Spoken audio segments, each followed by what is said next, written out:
በስመ አብ ወወልድ ወመንፈስ ቅዱስ አሐዱ አምላክ አሜን።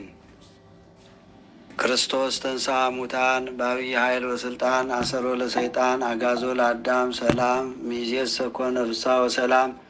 የተከበራችሁ የተወደዳችሁ የእግዚአብሔር ቤተሰቦች የእናታችን የእመቤታችን የቅድስተ ቅዱሳን የንጽሕተ ንጹሐን የድንግል ማርያም የቃል ኪዳን ልጆች እንደምን ሰነበታችሁ? እንደምን አደራችሁ? እንደምን አረፈዳችሁ? ልዑል እግዚአብሔር የአባቶቻችን አምላክ ፈጣሪያችን ስሙ ለዘላለሙ የተመሰገነ ይሁን። እንኳን ለጌታችን ለመድኃኒታችን ለኢየሱስ ክርስቶስ ብርሃነ ትንሣኤው ዳግም ትንሣኤ ለዳግም ትንሣኤ በሰላም በጤና በሕይወት ጠብቆ አደረሳችሁ አደረሰን። እንዲሁም ለእመቤታችን ለብርሃነ ልደቷ በሰላም አደረሳችሁ አደረሰን። እንግዲህ ዛሬ ዳግም ትንሣኤ ይባላል። ባለፈው ማክሰኞ የቶማስን ታሪክም ተመልክተናል። ዛሬ ዳግም ትንሣኤ የተባለበትን ምክንያት እናያለን። እግዚአብሔር አምላካችን እንዲያስተምረን፣ እንዲመክረን፣ እንዲገስጸን የእሱ መልካም ፈቃድ ይሁንልን። የትንሣኤ ሁለተኛ ሳምንት ዳግም ትንሣኤ ይባላል። ዳግም ትንሣኤ ይባላል። ይህም የትንሣኤው ምስጢር ለሁለተኛ ጊዜ ለሐዋርያት የተገለጠበት ነው።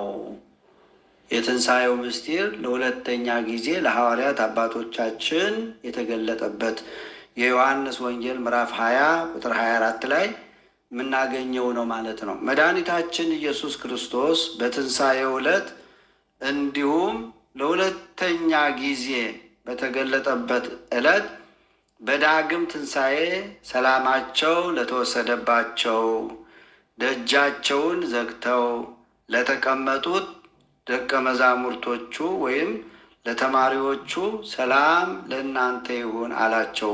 ክብር ምስጋና ይግባ ወገኖቼ። ሰላማችን እሱ ነው። ሰላም ላጣ ነው ሁሉ፣ ሰላም ላጣችሁ፣ ሰላም ላጣ፣ ሰላም ላጡት ሁሉ ሰላማችን እሱ ነው። ከእሱ ጋር ስንሆን ነው ሰላም የምናገኘው ወገኖቼ። ሰላማቸው ተሟጦ ሰላም ላጡት በራቸውን ዘግተው ሰላማቸው እሱ ስለሆነ እሱንም ሰቅለው ተመቃኝተው በመስቀል ሰቅለው ስለገደሉት፣ ስለዚህ ሰላማቸውን አጥተው ፈርተው በር ዘግተው ሰላማቸው ተሟጦ ፈርተው የተቀመጡትን በዝግ ቤት ገብቶ ሰላም ለእናንተ ይሁን አላቸው። ምትሃት ነው እንዳይሉት ደግሞ እጆቹን ሁለቱንም አሳያቸው። ይኸው የተወጉት እጆቼ፣ አይሁድ የወጉ እጆቼ ይኸው ተመልከቱ፣ እግሬን ተመልከቱ፣ የተወጋውን ጎኔን ተመልከቱ አለ። ሰላም ለእናንተ ይሁን አለ። ክብር ምስጋና ይግባ ወገኖቼ። የተቸነከረ እጁን በጦር የተወጋ ጎኑን አሳያቸው። ይህ የሆነው የትንሣኤ ዕለት ከሆነ ቶማስ በዕለቱ ስላልነበረ ደቀ መዛሙርቱ ጌታን አይተነዋል፣ ከሙታን ተነስቷል አሉት። ለቶማስ ማለት ነው። ቶማስ በዕለቱ የትንሣኤ ዕለት አልነበረም። ስላልነበረ በእውነት ሲመጣ በእውነት ጌታ እኮ ተነስቷል አሉት። እሱም አንደኛ ጥንት ሰዱቃዊ ነው። ሰዱቃውያን ደግሞ ትንሣኤ የለም የሚሉ ናቸው። ነገር ግን ቶማስን የሚያክል ሐዋርያ እነሱ በነገሩት ተነስቷል ባሉት እንዴት አርጌ ነው እንደነሱ ሐዋርያ ነኝ? ለእነሱ የተገለጠ አምላክ ፈጣሪ ለእኔም አምላኬ ነው። እነሱን የፈጠረ ለእነሱ የተገለጠ ለእኔም መገለጥ አለብን። ስለዚህ እንዴት እነሱ አይተዋል ክርስቶስ ተነስተዋል ብለዋል ሐዋርያት ብዬ እንዴት አስተምራለሁ አለና ቶማስ በእውነት ጌታ ተነስተዋል ብለው ደቀ መዛሙርቱ ሰበኩት ማለት ነው። ከሙታን ተነስተዋል አሉት። እሱ ግን የችንካሩን ምልክት በእጆቹ ካላየው ጣቴን በችንካሩ ምልክት ካላስገባው ወደ ጎኑ ማለት ነው፣ እጄንም በጎኑ ካላስገባሁት አላምንም አላቸው። አላምንም አላቸው። ይሄ ነው ተመልከቱ፣ ዳግመ ትንሣኤ። አሁን ቶማስ በአንድ እንትን እውነት አለው ማለት ነው። ትልቅ እምነት ነው ይሄ፣ መጠራጠርም አይደለም። እና ስለዚህ እንዴት እነሱ ተነስቷል ስላሉ ብቻ እኔ ሳላምን እንዴት ተሰብካለሁ አለ። ስለዚህ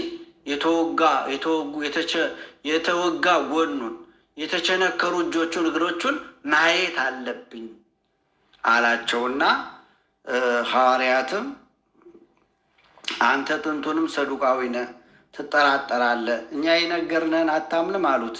እና ስለዚህ ይህን ተናግሮ ሳይጨርስ ሁሉን አዋቂ ጌታ በዝግ ቤት ገብቶ ቶማስን የምታምን እንጂ ተጠራጣሪ አትሁን፣ ጣትህን ወደዚህ አምጣና እጆችን እይ፣ ያመንህ ሁን እንጂ ያላመንህ አትሁን አለው። ሁሉን አዋቂ የሆነ አምላክ ተመልከቱ። እንዲሁ ነው እርስ በርሳቸው ቶማስና ሐዋርያት ሲነጋገሩ፣ ሁሉን አዋቂ የሆነው አምላክ ደግሞ በቅጽበት ወዲያች እዛችሁ ተገለጸላቸው። ተገለጸ። ለቶማስ ተገለጸና ቶማስ ያመንክ እንጂ ያላመንክ አትሁን፣ ተጠራጣሪ አትሁን። ስለዚህ አሁንም እጅህን አምጣና እጅህን አይሁድ የወጉትን እጅህን ተመልከት አለው። አሳየው። ጎኔን ደግሞ በጦር የወጉት ጎኔን አምጣ፣ እጅህን ዳስ፣ እመን አለው እና እጁን ቶማስ ወስዶ እጁን ገቦ መለኮትን ሲያስነካ፣ የመለኮትን ጎን ሲያስነካ እሳት ላይ እንደገባ ጅማት ወይም ላስቲክ ኩምትርትር አለችው። ዋይ ብሎ አለቀሰ። እንግዲህ አምላኬ ያመንክ እንጂ ያላመንክ አትሁን አለው። ቶማስም መለኮት የተዋሃደውን ሰውነት ሲዳስስ እጆቹ ከእሳት እንደገባ ላስቲክ ኩምትር አሉ። በዚህ ጊዜ ጌታዬ አምላኬ ብሎ ሃይማኖቱን ገለጠ ማለት ነው። ጌታዬ አምላኬ ብሎ ሃይማኖቱን ገለጠ። አመነ ማለት ነው። ሙሉ ሰው ሆነ። ሙሉ ሰው ያድርገን ወገኖች እንድናምን። አምላካችን ካመንነው ወገኖቼ ከመከራ ያወጣናል፣ ከመከራ ይጠብቀናል፣ ከፈተና ይጠብቀናል፣ ከምንፈራው ነገር ሁሉ ይጠብቀናል። እግዚአብሔር ሁላችንን ይጠብቀን። ስለዚህ አምላኬ ጌታዬ አምላኬ ብሎ ሃይማኖቱን ገለጠ። ጌታችን መድኃኒታችን ኢየሱስ ክርስቶስም ስላየኸኝ አምነሃል፣ ሳያዩኝ የሚያምኑ ብፁዓን ናቸው አለው። የቶማስን አእምሮም ሰላም ሰጠው ማለት ነው። ሰላም ሰጠው። ለሁላችን ለተጨነቅንበት ሁሉ ሰላም ይስጠን ወገኖች። ቶማስ ተጨንቆ ነበረ። ሰላም ሰጠው። ማነው ሰላም የሰጠው? የሰላሙ ባለቤት ኢየሱስ ክርስቶስ።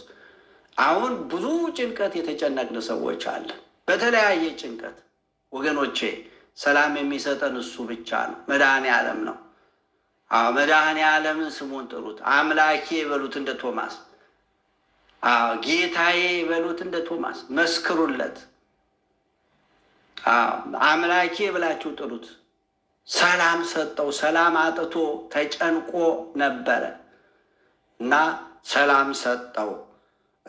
ክርስቶስን አምኖ መኖር በራሱ የሰላም ሰው መሆን ነው። ክርስቶስን አምኖ መኖር ራሱ የሰላም ሰው መሆን ነው ወገኖች።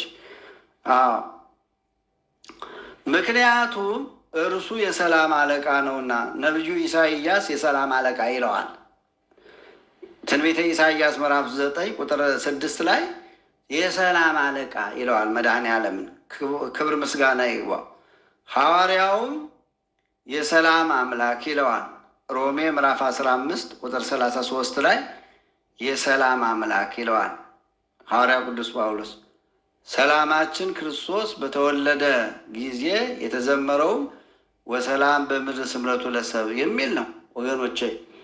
ሌላው የፍጥረት ሁሉ ሰላም ክርስቶስ እሱን በማመን ልቦናችን ይጸና ዘንድ ሲያስተምረን ልባችሁ አይታወክ፣ በእግዚአብሔር እመኑ በእኔም ደግሞ እመኑ ብሏል መድኃኒዓለም። በእግዚአብሔር እመኑ በእኔም ደግሞ እመኑ፣ ልባችሁ በምን አይበል አይታወክ ወገኖች። የዮሐንስ ወንጌል ምዕራፍ 14 ቁጥር 1 ከእርሱም የምናገኘው ሰላም ከዚህ ዓለም ሰላም የተለየ መሆኑን ሰላሜን እሰጣችሁ አለው። እኔ የምሰጣችሁ ዓለም እንደሚሰጣችሁ አይደለም። ዓለም የሚሰጠን ወገኖቼ ጊዜያዊውን ነው፣ የሚያልፈውን ነው፣ የሚጠፋውን ነው፣ የሚሻረውን ነው። ስልጣን ብናገኝ የሚሻር፣ ገንዘብ ብናገኝ ጥለነው የምንሄደው። አዎ ወገኖቼ፣ ስለዚህ ዓለም የምሰጠን የሚያልፍ ነገር ነው። እሱ የሚሰጠን ግን የማያልፍ ነገር ነው ወገኖቼ። እኔ የምሰጣችሁ ዓለም እንደሚሰጣችሁ አይደለም። ዓለም የሚሰጠን ጊዜያዊ ነገር ነው። ብንደሰትም ጊዜያዊ ደስታ ነው ወገኖቼ። ነገ ተመልሰን እናለቅሳለን። ነገ ተመልሰን እናጣለን። ነገ ተመልሰን እናለቅሳለን። ነገ ተመልሰን እንሞታለን፣ እንፈርሳለን፣ እናጣለን። አዎ እሱ የሚሰጠን ግን የዘላለም ስለሆነ እኔ የምሰጣችሁ ዓለም እንደሚሰጣችሁ አይደለም። አዎ አይደለም ብሏል መድኃኔዓለም። ክብር ምስጋና ይግባው። ምዕራፍ 14 ላይ የሰጠውን ይህንን ልዩ ሰላም ለዓለም ሁሉ እንዲያደርሱ ደቀ መዛሙርቱንም ወደ ምትገቡበት ቤት ሁሉ አስቀድማችሁ ሰላም ለዚህ ቤት ይሁን በሉ። ሰላም አስታጥቆ ሰላም ሰጥቶ ነው የሰደዳቸው። ወደ ዓለም ሁሉ ሂዳችሁ ይህንን ሰላም ስበኩ ነው ያላቸው። አስቀድማችሁ ግን ለዛ ቤት ሰላም በሉት። ሰላም በሉት፣ የክርስቶስ ሰላም። አዎ ወገኖቼ፣ ከእግዚአብሔር ጋር ስንሆን ነው ሰላም የምናገኘው። የሉቃስ ወንጌል ምዕራፍ 10 ቁጥር 5 ላይ የምናገኘው ነው። ሐዋርያው የክርስቶስ መስቀል የሰላም ምንጭ ስለመሆኑ በመስቀሉ ሰላም አደረገ። ቆላስይስ ምዕራፍ 1 ቁጥር 20 ላይ የምናገኘው ነው። ሐዋርያው አሁንም የክርስቶስ ሰላም በልባችሁ ይብዛ ይላል። በዚህ ሰላምም እንኖርበት ዘንድ ቢቻላችሁ በእናንተ በኩል ከሰው ሁሉ ጋር በሰላም ኑሩ ይላል። እግዚአብሔር በሰላም ያኑረን ወገኖች። ይሄ ነው የጠፋው። የእግዚአብሔር ቃል በሰላም ኑሩ፣ ከሰው ሁሉ ጋራ ከማንኛውም ሰው ጋራ በሰላም ኑሩ ይላል። አሁን ደግሞ ሰው ሰላም መኖር አጣ። ደግሞ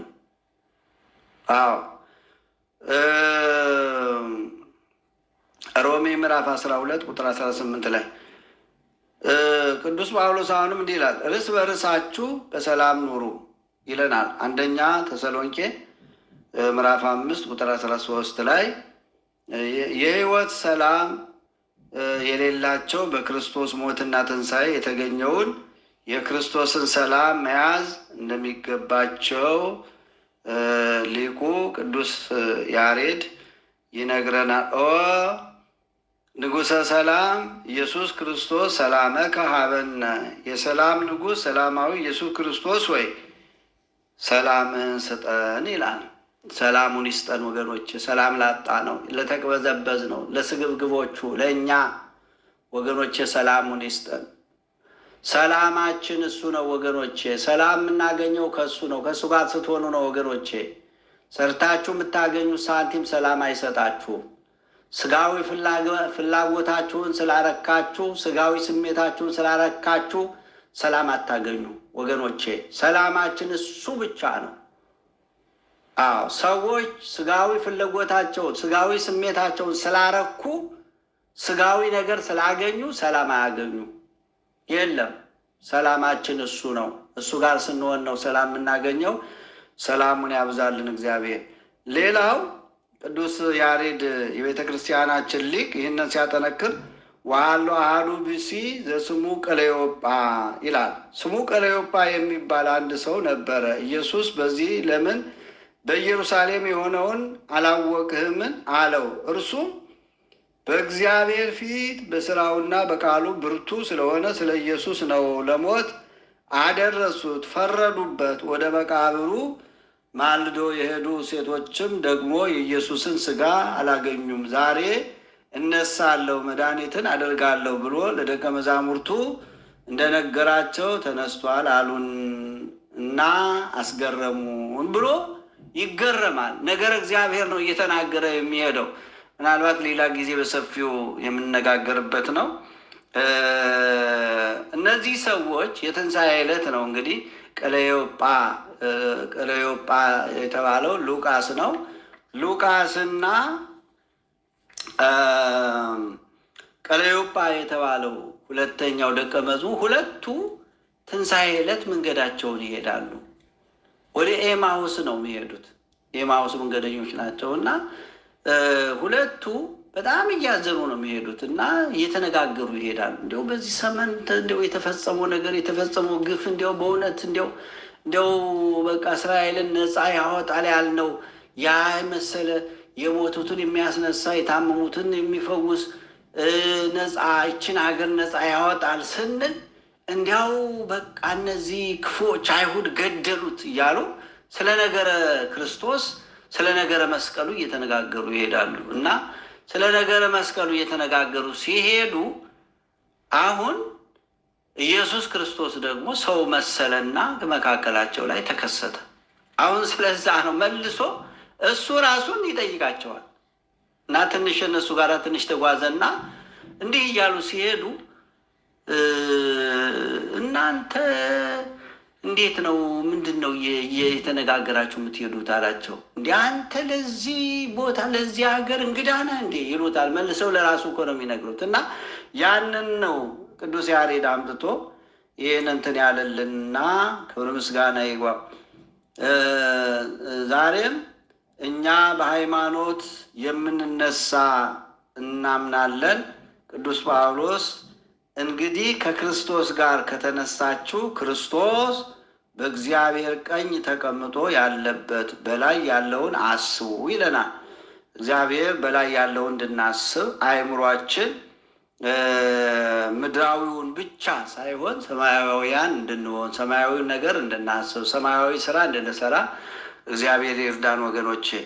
እንዲሁም ከሙታን ባስነሳው በእግዚአብሔር ቀኝ ተቀምጦ ያለበትን በላይ ያለውን አስቡ ይልና እንግዲህ ከሙታን ባስነሳው በእግዚአብሔር አሰራር ባመናችሁ ከእርሱ ጋር በአመናችሁ ከእሱ ጋር ተነሳችሁ ይለናል።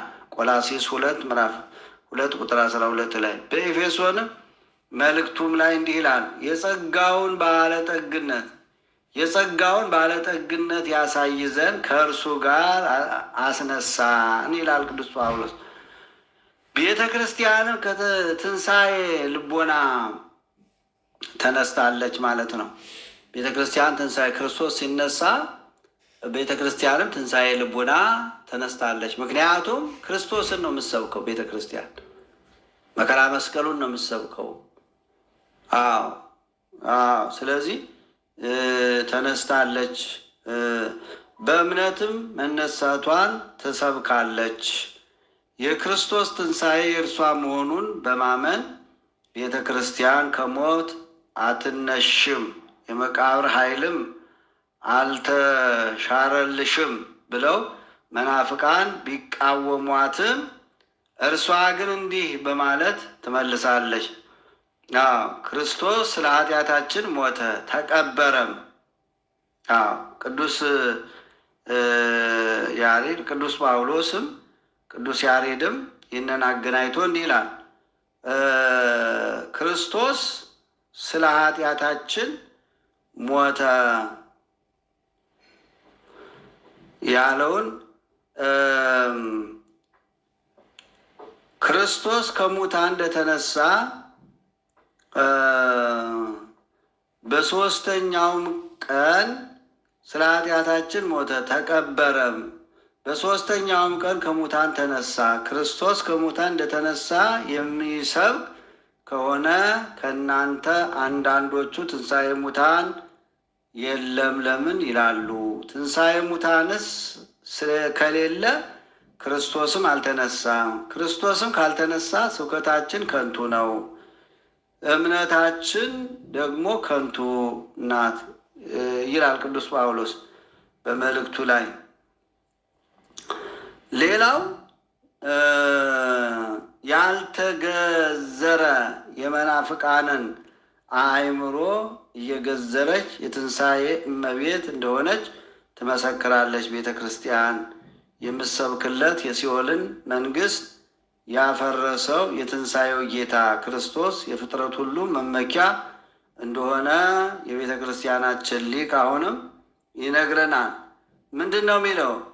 ለአሕዛብ ምክሆሙ ለጻድቃን ሞገሶሙ ለድኩማን ጽንዖሙ።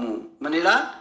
ለሕዝቦች መመኪያቸው፣ ለጻድቃን ሞገሳቸው፣ ለድኩማን ጽናታቸው የሆነ ወልድ ዋሕድ ሞትን ድል ነሳው፣ ትንሣኤውን በሰንበት አደረገ ይላል ቅዱስ ያሬድ ማለት ነው። ተንሳ ክርስቶስ ሙታን ከይዶ መቃብሪሁ ለአዳም ወበትንሣኤሁ ገብረ ለነ ሰላመ ለጻድቃን አብርሃ። የአዳምን መቃብር ረግጦ ከሙታን ተለይቶ ተነሳ፣ በትንሣኤውም ሰላምን አደረገ፣ ለጻድቃንም አበራ ይላል። ክብር ምስጋና ይግባው፣ ለሁላችን ያብራልን ወገኖቼ። በዚህ ሁኔታ ዳግም ትንሣኤ የሚለው በዚህ ሁኔታ አይተናል፣ ይበቃናል። ምክንያቱ ቶማስ ስላልነበረ ስላልተገኘ በቶማስ ምክንያት የተሰየመ ስያሜ ነው። ሌላው ዛሬ አግቦተ ግብር ይባላል። አግቦተ ግብር ማለት የስራ መመለስ ማለት ነው። አንድም የስራ መግለጫ ሪፖርት ማቅረብ እንደማለት ነው። ሪፖርት የሚያቀርበው የስራ መመለስ የሚያቀርበው ማን ነው ካልን ስጋ ለብሶ የመጣው ኢየሱስ ክርስቶስ ወደዚህ ዓለም የመጣው ወደ አብ ወደ ባህሪ አባቱ ወደ አብ ወደ ላከው ያቀርባል ማለት ነው። ይህንን ነው የምናየው። የዮሐንስ ወንጌል ምዕራፍ 19 ቁጥር 1 ጀምሮ ምዕራፍ 17 ይቅርታ፣ ምዕራፍ 17 ከቁጥር 1 ጀምሮ ያለ ኃይለ ቃል ነው። ይነበባል ከቅዳሴ በኋላ ይህ ስርዓት ይካሄዳል። እንግዲህ እንዲህ ሲባል አብ የማያውቅ ወልድ ብቻ የሚያውቅ ሆኖ ወልድ ምን እንደሰራ ለአብ የሚነግረው ሆኖ አይደለም። ወልድ አላዋቂ የሰውን ባህሪ መልበሱን ለማጠየቅ ነው። ጌታችን መድኃኒታችን ኢየሱስ ክርስቶስ ሞትን ድል አድርጎ ከተነሳ በኋላ ለባህሪ አባቱ ተልእኮውን መፈጸሙን የተነገረውን ትንቢት አንድም ሳያስቀር መፈጸሙን መግለጫ የሰጠበት መታሰቢያ አግቦተ ግብር የሚል ስያሜ አግኝቷል ማለት ነው። አግኝቷል። አግቦተ ግብር ማለት ይሄ ነው። የስራ ክንውን ማለት ነው። የስራ ክንውን። ይህንንም እኮ ለዓለም ያስተማረው እኮ ኢየሱስ ክርስቶስ ነው ወገኖቼ። ሰዎች በእምነት ሰው የሆነ ስራ ይሰጡታል። ለዛ ሰው ያ የተሰጠውን ስራ በእምነት በጥንቃቄ በታማኝነት ሰርቶ ለጌታው ወይም ለኃላፊነት ለሰጠው ሪፖርት ያደርጋል ማለት ነው። ይህን ሰርቻለሁ፣ ይህን አድርጌያለሁ፣ ይህን አድርጌያለሁ፣ ይህን አድርጌያለሁ ይላል እና ስለዚህ ኢየሱስ ክርስቶስን ወደዚህ ዓለም የላከው የባህሪ አባቱ አብ ነው። ስለዚህ ነቢያት ትንቢት ተናገሩ። ነቢያትን ትንቢት ያናገረ እሱ ነው። ወደዚህ ዓለም መጣ። ረቂቁ አምላክ ገዘፈ። የማይጨበጠው የሚጨበጥ ሆነ፣ የማይደሰሰው የሚዳሰስ ሆነ። ስለዚህ ከመቤታችን ከስጋዋ ስጋ ከነፍሷ ነፍስ ተዋሂዶ ሰው ሁኖ በአጭር ቁመት በጠባብ ደረት በዚህ ዓለም ተመላልሶ የመጨረሻ ማለት ነው። ይሄ የመጨረሻ እና የሰጠበት መታሰቢያ አግቦተ ግብር የሚል ስያሜ አግኝተዋል ማለት ነው። በቤተ ክርስቲያን በዚህ ዕለት ከቅዳሴ በኋላ ራሱን የቻለ ስርዓት አለው። ያ ስርዓት ይደርሳል ማለት ነው። ይህንን የቤተ ክርስቲያናችን ሊቅ ቅዱስ ያሬድ እንዲህ ይላል። በከመ ይቤ እግዚእነ በወንጌል ግብረ ዘወሀብከኒ ፈጸምኩ ወነገርኩ ስመከ ለሰብ ግብረ ዘወሀብከኒ አባ ወአቡየ ሰብሐኒ በስብሐቲከ። ጌታችን መድኃኒታችን ኢየሱስ ክርስቶስ በወንጌሉ እንደተናገረው የዮሐንስ ወንጌል ምዕራፍ 17 ከቁጥር 1 ጀምሮ ነው።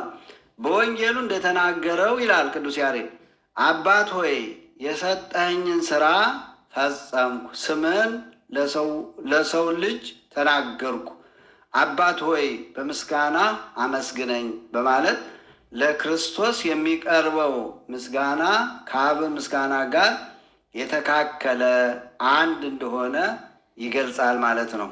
ምንም እንኳን ከሰማይ ወደ ምድር ቢወርድ የሰውን ስጋ ቢዋሃድ ክብሩ ከአብና ከመንፈስ ቅዱስ እንዳላነሰ ለማስረዳት ነው። እንዳላነሰ አሁንም የቤተ ክርስቲያናችን ሊቅ ቅዱስ ያሬድ እየሐጽጽ መላዌሁ እይሳር መንግስቱ፣ ከህልውናው የማይጎድል መንግስቱ የማይሻር አገዛዙ የማይፈርስ የማይናወጥ ወልድ በፈቃዱ ታመመ፣ ሞተ፣ ተነሳ፣ ቅዱሳት እጆቹ ተቸነከሩ፣ ስለኛ ታመመ፣ ሞተ በማለት ይመሰክርልናል ማለት ነው። ስለዚህ ይህ ዕለት በዚህ ይታሰባል። ጌታችን ሞትን ድል አድርጎ ከተነሳ በኋላ የባህሪ አባቱን ፈቃድ፣ የራሱን ፈቃድ፣ የመንፈስ ቅዱስን ፈቃድ መፈጸሙን ካወጀ በኋላ ደቀ መዛሙርቱን ወደ ባህር አባቱ